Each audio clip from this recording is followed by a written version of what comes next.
Hello friends, आपको मेरे channel में स्वागत है। I am doctor Avanikant Nand. I am a radiation oncologist. और दोस्तों, हम इस वीडियो में ब्रेस्ट कैंसर स्क्रीनिंग के बारे में जानेंगे।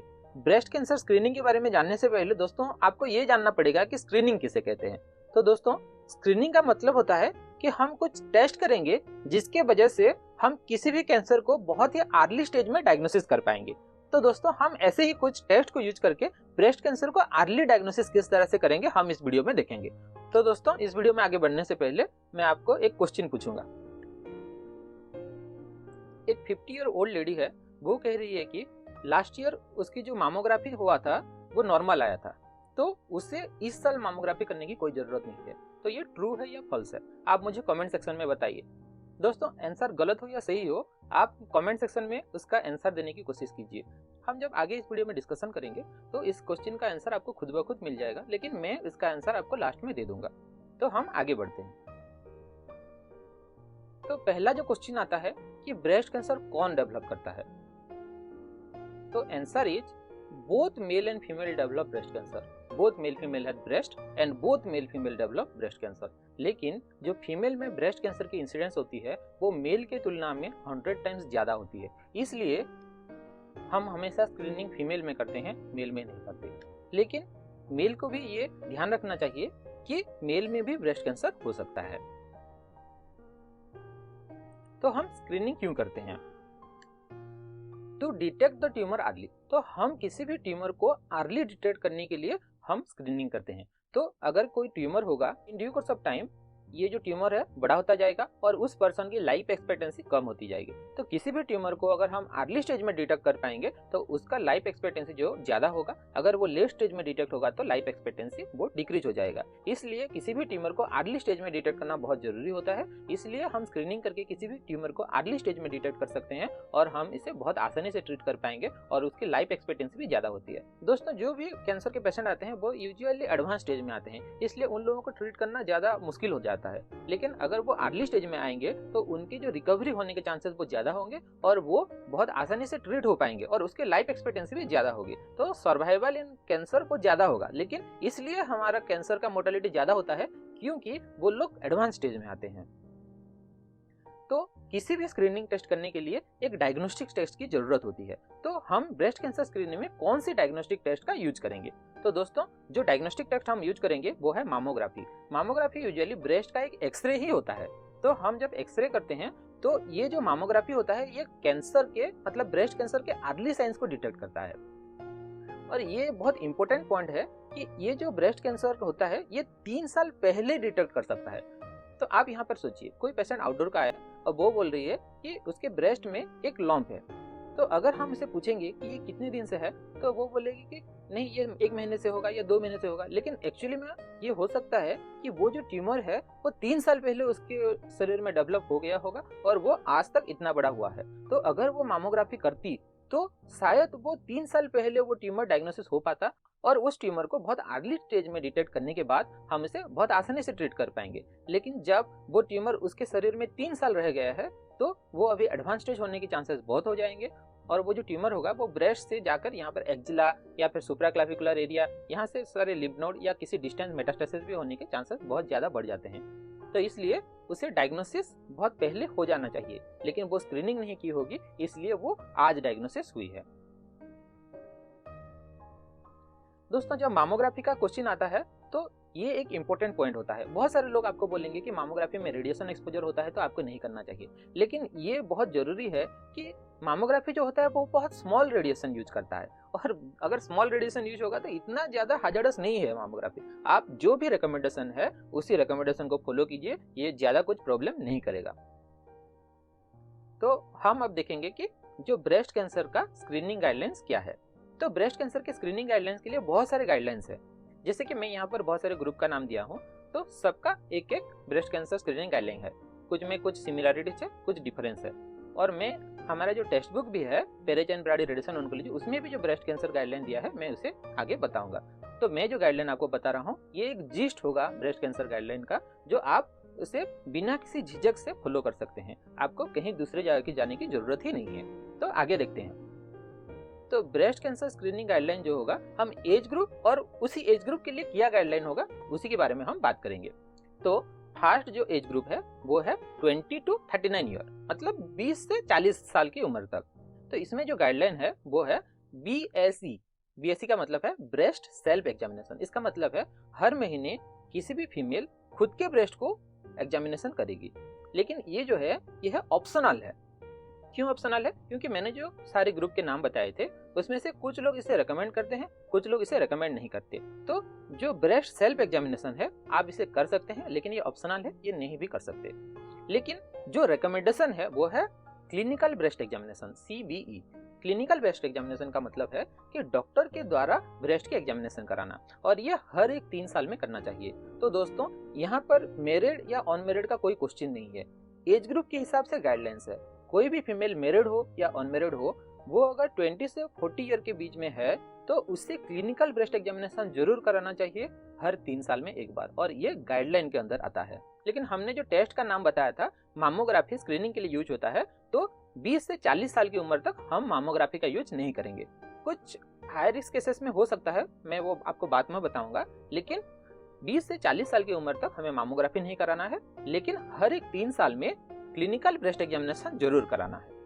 फिर जो एज ग्रुप है वो है 40 to 44 ईयर। इसमें हम एनुअल स्क्रीनिंग कर सकते हैं, मे बिगिन एनुअल स्क्रीनिंग। इसका मतलब है कि हम चाहें तो कर सकते हैं, चाहें तो नहीं कर सकते। अगर हम चाहें तो एनुअल स्क्रीनिंग का मतलब क्या होगा, मतलब एनुअल मामोग्राफी कराना है। तो 40 से 44 ईयर तक हम चाहें तो एनुअल मामोग्राफी करा सकते हैं, और अगर नहीं चाहें तो यहाँ पर जो मैंने ऊपर बताया था क्लिनिकल ब्रेस्ट एग्जामिनेशन उसे कंटिन्यू कर सकते हैं।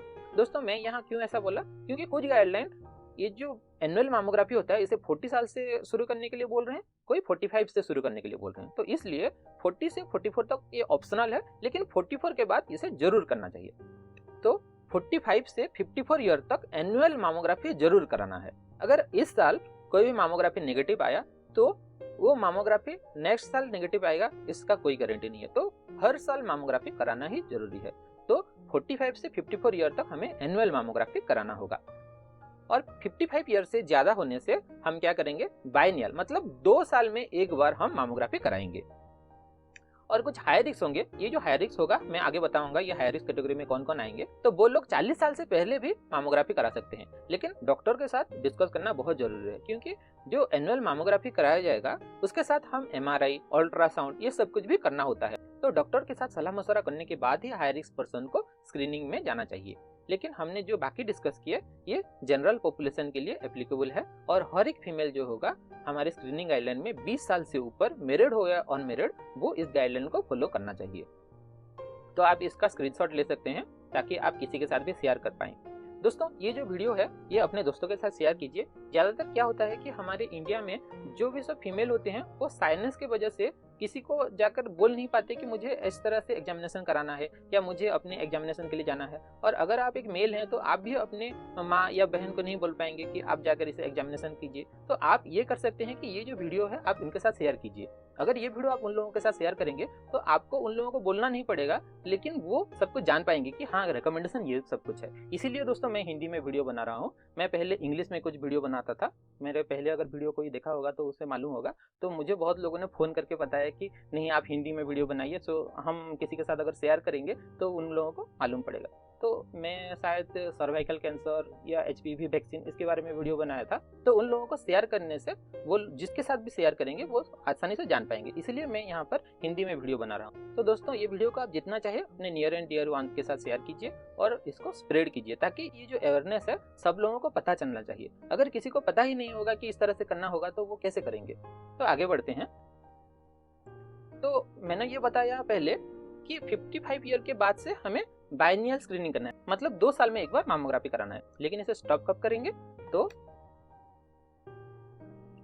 एक रिकमेंडेशन है कि जब तक कोई भी फीमेल हेल्दी होगी और हम सोचेंगे कि वो और 10 साल जिएगी तो तब तक हम उसका स्क्रीनिंग करेंगे। लेकिन ये जो US preventive services task force है ये रेकमेंड करता है कि 75 ईयर के एज में हमें स्क्रीनिंग बंद कर देनी चाहिए। तो यूजुअली हम 75 ईयर तक अपने स्क्रीनिंग को बंद कर सकते हैं, लेकिन 75 ईयर तक हमें स्क्रीनिंग करना है। तो हमारे जो स्क्रीनिंग रेंज है वो 20 ईयर से स्टार्ट हो जा रहा है और 75 ईयर तक कंटिन्यू कर रहा है। तो 20 ईयर से स्टार्ट करना है, अप टू 45 ईयर तक सिर्फ क्लिनिकल ब्रेस्ट एग्जामिनेशन कराना है, फिर 45 ईयर के बाद हमें मामोग्राफी कराना है। तो अब हम देखते हैं कि हाई रिस्क वोमेन कौन होते हैं। तो हाई रिस्क वोमेन में जो पहला कैटेगरी है वो है with A personal history of breast cancer. Personal history of breast cancer का मतलब है कि पहले से ही उसे ब्रेस्ट कैंसर हो चुका है और उससे वो रिकवर हो चुकी है, तो उस फीमेल को भी अभी ब्रेस्ट कैंसर होने की चांसेस बहुत बढ़ जाते हैं।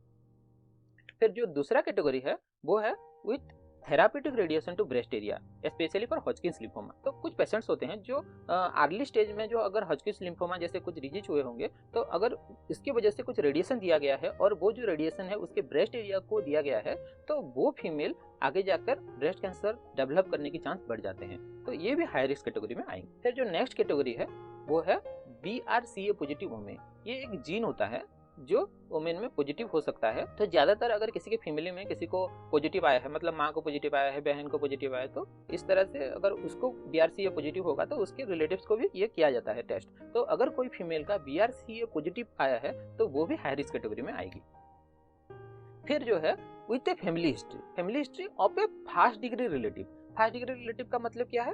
अगर किसी फीमेल के माँ बाप को हुआ होगा, या फिर अपने भाई बहन को हुआ होगा, या फिर अपने बच्चों को हुआ होगा, तो ये सब फर्स्ट डिग्री रिलेटिव में आएंगे। तो इनमें से अगर किसी को भी हुआ है तो वो फीमेल हाई रिस्क कैटेगरी में आ जाएगी और उसे भी हाई रिस्क कैटेगरी के हिसाब से अपनी स्क्रीनिंग करना चाहिए। तो हाई रिस्क कैटेगरी के हिसाब से कैसे स्क्रीनिंग किया जाता है? आपके डॉक्टर से बात कीजिए और आपको 40 ईयर से पहले मामोग्राफी करना पड़ सकता है।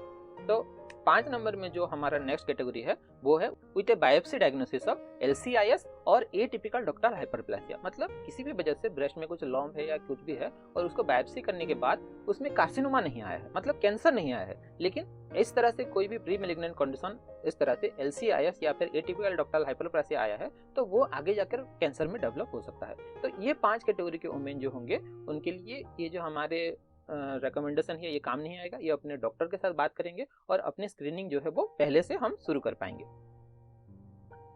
तो दोस्तों हमने अब तक क्या देखा? हमारे जो रिकमेंडेशन है हम पहले याद कर लेते हैं। तो 20 साल से 40 साल की उम्र तक हमें क्लिनिकल ब्रेस्ट एग्जामिनेशन कराना है। 40 से 45 साल तक हमें मामोग्राफी जो कराना है वो ऑप्शनल है। फिर 45 से 54 ईयर तक एनुअल मामोग्राफी कराना है।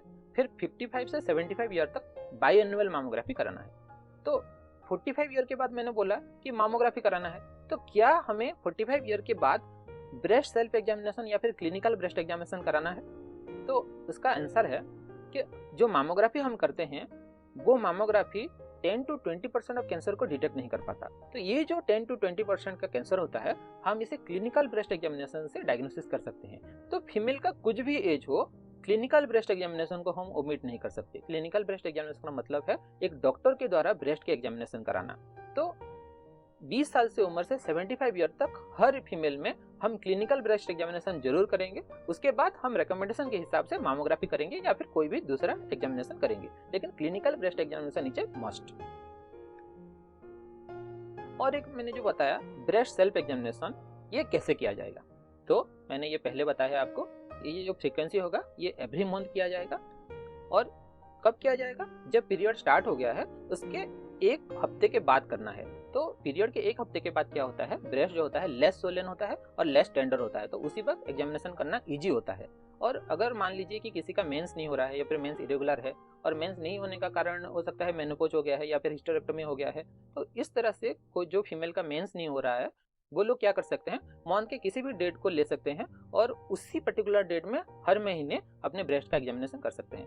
दोस्तों ये जो सेल्फ ब्रेस्ट एग्जामिनेशन है ये ऑप्शनल है, इसके लिए मैंने इसके बारे में ज़्यादा नहीं बताया, लेकिन मैं अगर ब्रेस्ट सेल्फ एग्जामिनेशन के बारे में बताना शुरू करूंगा तो ये कंप्लीट वीडियो हो सकता है। तो किस तरह से हम एग्जामिनेशन करेंगे, कहाँ कहाँ एग्जामिनेशन करेंगे, किस पोजीशन में एग्जामिनेशन करेंगे, अगर आपको ये सब कुछ जानना है आप मुझे कमेंट सेक्शन में बताइए, मैं इसका एक सेपरेट वीडियो बनाने की कोशिश करूंगा। ये ऑप्शनल है और मैं इस वीडियो को ज़्यादा लंबा करना नहीं चाहता, तो इसके बारे में मैं यहाँ पर ज़्यादा नहीं बता रहा हूँ।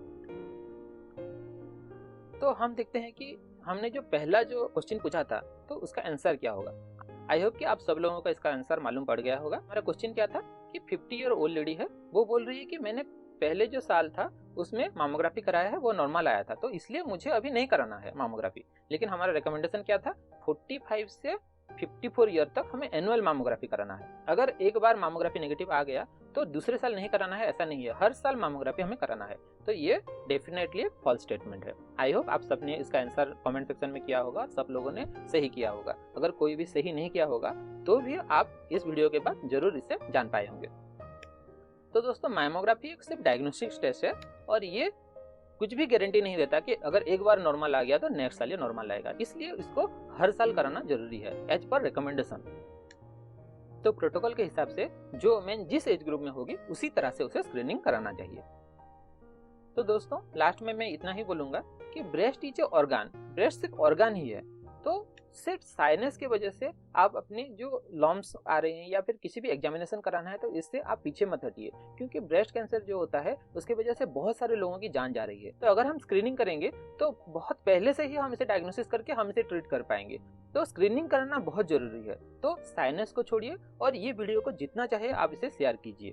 अगर ये वीडियो आपको अच्छा लगा तो इस वीडियो को एक लाइक कीजिए, सब्सक्राइब कीजिए और मुझे कमेंट सेक्शन में बताइए कि आपको फ्यूचर में कौन से टॉपिक में वीडियो देखना है। दोस्तों, आप अगर मुझे फेसबुक में देख रहे हैं तो मेरे पेज को भी लाइक करना मत भूलिए। और ये अवेयरनेस होना बहुत जरूरी है दोस्तों, इसे जरूर शेयर कीजिए।